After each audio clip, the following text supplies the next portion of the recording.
Ladies and gentlemen, Sarah Robb O'Hagan. I'm delighted to be here because I have spent the last 3 years of my life writing a book about what it takes for some people to have extraordinary impact on the world.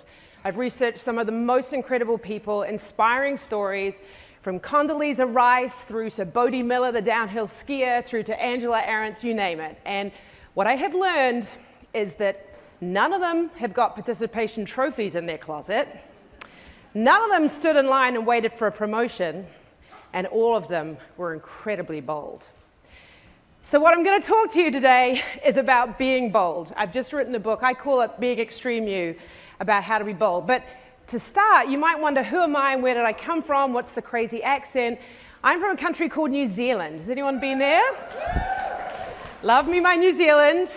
Discovered in 1769 and known by Captain Cook as God's own. Look at it, gorgeous, right? So you're like, why on earth would you leave New Zealand? Well, it's fairly straightforward. 4 million people, 50 million sheep. This is my peeps. So trust me, you've got to be bold if you're going to stand out among that crowd. But we're known for a little bit more than our sheep. We're actually a nation of incredible pioneers. So on, let's see, your right is Sir Edmund Hillary. Anyone know who he was? First man in the world to climb Mount Everest in 1953. What's even more interesting for this crowd, does anyone know who the woman on the left is? It's shocking that none of you do. Her name is Kate Sheppard. She led the suffragette movement in New Zealand, and we were the first country in the world to give women the vote. 1893, and to give some context, the US didn't get it till 1920. I mean, that was a long time ahead, right?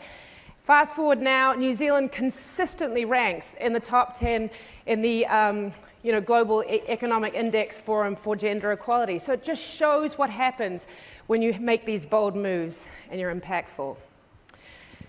So Sir Edmund and Kate Sheppard were what I call extremists. They were bold people who understood their own unique skills, specialties, idiosyncrasies, passions, and aligned them against problems or opportunities that existed in the world. And that's what I call being ExtremeYou, being bold. So I'm going to share 3 stories today, or 3 lessons that I've learned from all these incredible people I've interviewed on how they go about being the most extreme version of themselves. Are you guys up for that? All right. The first one, where it all starts, is what I call playing your specialist game.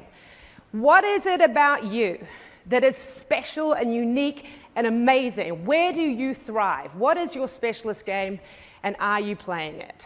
I came upon this idea actually from taking a look at the world of business and brands. My career, I came up through marketing. So I've spent time working for the likes of Virgin and Nike and Gatorade, these incredible brands. And I actually started to realize that what great brands do, they go very specialized. They know exactly who they are, who they're targeting, and get super focused on that audience to have incredible impact. Here's a couple of examples on the page. Virgin Atlantic, anyone flown them? Oh yeah, awesome, right? You can even get your hair done in the lounge. Like, how awesome is that? But what they did is, unlike American and United, whose target audience is people with legs, basically, anyone in the universe, and who spend their time going, well, they just started charging for bags, so I'm just going to start charging for bags. Virgin said, no. We are going to go after people who are into fashion and technology and entertainment.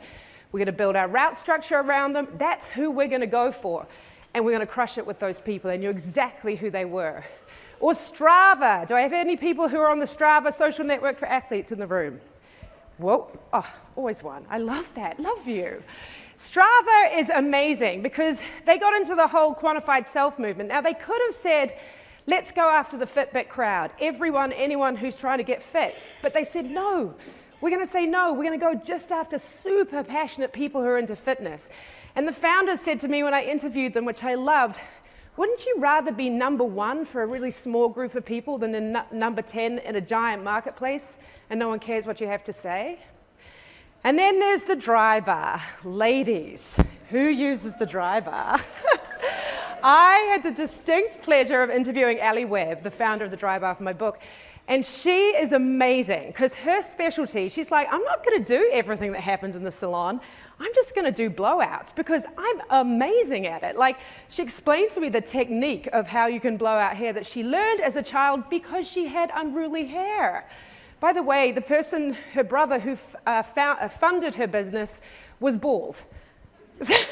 So she had to explain to him why this was going to matter. But she combined her specialty with her childhood experiences of hospitality that she learned from her parents who were retailers to create this incredible, she's created a whole category, right? These are all amazing examples of the specialist game. So what does that mean for you in this room today? Because the stronger your personal foundation, the bolder you will be. Think of yourself today like a brand, and think of your career landscape like a marketplace, and think of people who are going to buy your product. Is it differentiated? Do you stand out from the crowd? Do you know what your unique specialty is? Think about the Virgin example. Are you spending too much time looking at what everyone else around you is doing in their careers and keeping up with them, or are you playing your own game?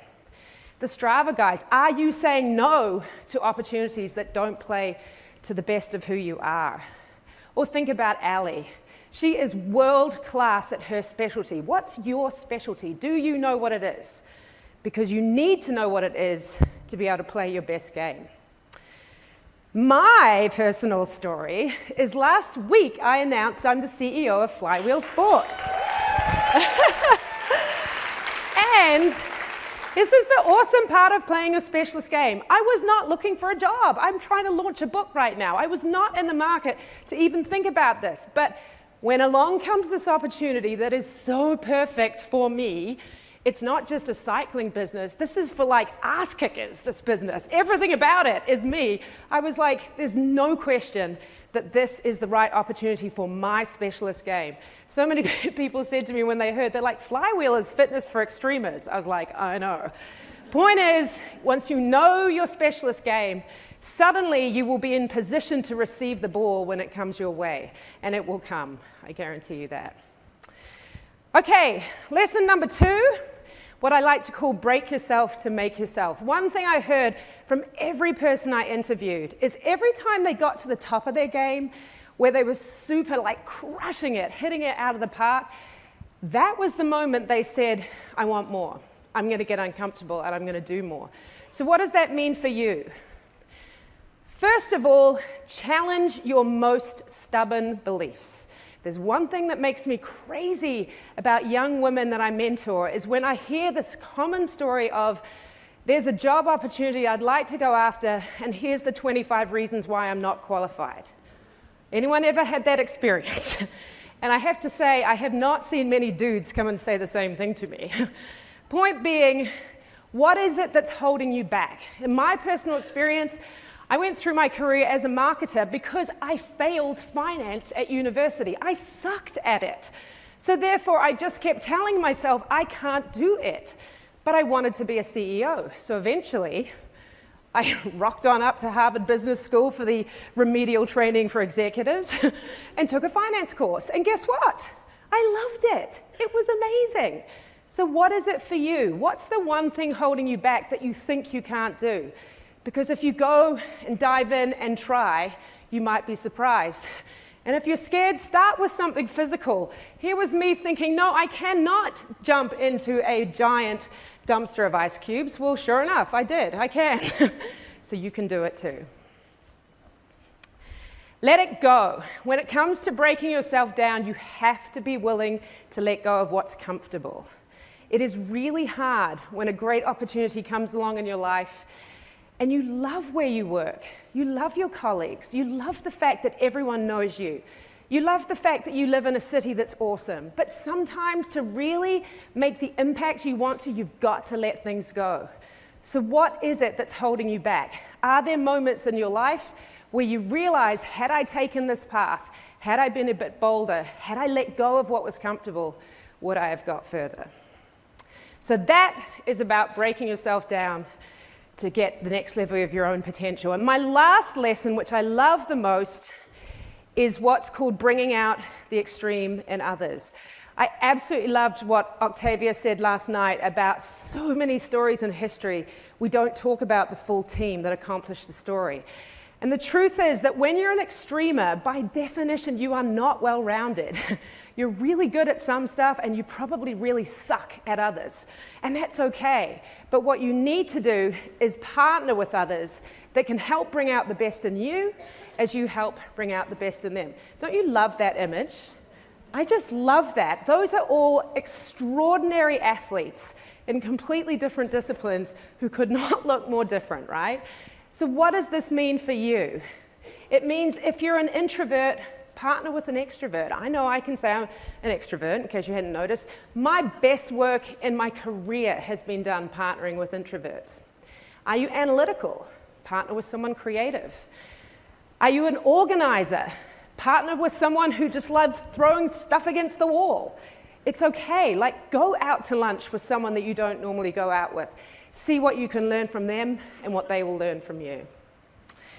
And then lastly, probably my favorite lesson as a leader and as a manager, and frankly as a parent, is expect more to get more.